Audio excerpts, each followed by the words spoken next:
বনি ইসরাইলের এক লোক 500 বছর আল্লাহর ইবাদত করেছে। কয় বছর?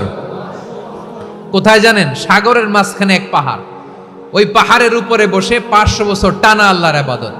দিনে আর রাতে একবার করে নিচে নামতেন। সেখানে আল্লাহ তাআলা পাথরের ভেতর থেকে তার জন্য মিঠা পানির ব্যবস্থা করে দিয়েছেন, আর একটা ডালিম গাছের ব্যবস্থা করে দিয়েছেন। সকালে নামলে একটা টসটসে ডালিম, রাতে নামলে টসটসে ডালিম। এগুলো খেয়ে খেয়ে 500 বছর সে আল্লাহর ইবাদত করেছে।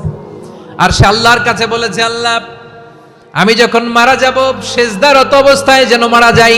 ঠিকই আল্লাহ সেজদারত অবস্থায় সাইয়েদনা আজরাইলকে পাঠিয়ে দিলেন। সেজদারত অবস্থায় লোকটা মারা গেল। 500 বছর ইবাদতের পরে আল্লাহর দরবারে কিয়ামতের কঠিন ময়দানে যখন লোকটা হাজির হয়ে যাবে, আল্লাহ বলবেন, আদখিলু আবদি আল জান্নাতা বিরহমাতি, আমার বান্দাকে আমার দয়া আমার ভালোবাসা দিয়ে জান্নাতে ঢুকায়া দাও।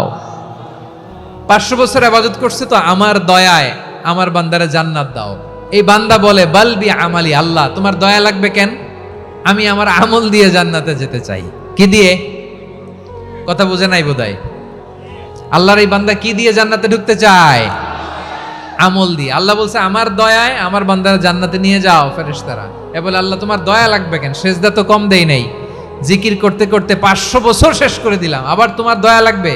আমি তো আমার আমলেই জান্নাতে যেতে পারি। আল্লাহ বলবেন, তাই ঠিক আছে, আমি চাইলাম দয়া দিয়ে জান্নাত দিব, তুমি চাইলে আমল দিয়ে ঢুকবা। ঠিক আছে, তোমার আমল আর আমার যে দয়া দুইটার একটু মাপ দেই। তোমার 500 বছরের ইবাদত এক পাল্লায় রাখো।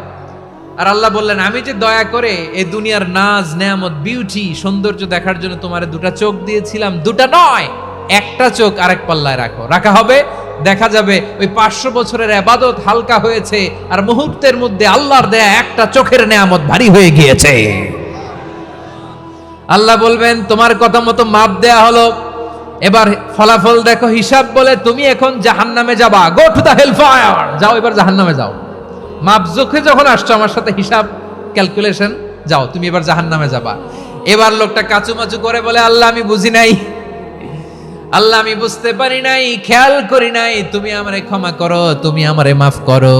ও আল্লাহ, এবার আমি টের পেয়েছি, এবার আমি বুঝতে পেরেছি, তোমার দয়া ছাড়া দুনিয়ায় কেউ জান্নাতে যেতে পারবে না, কেউ পারবে না।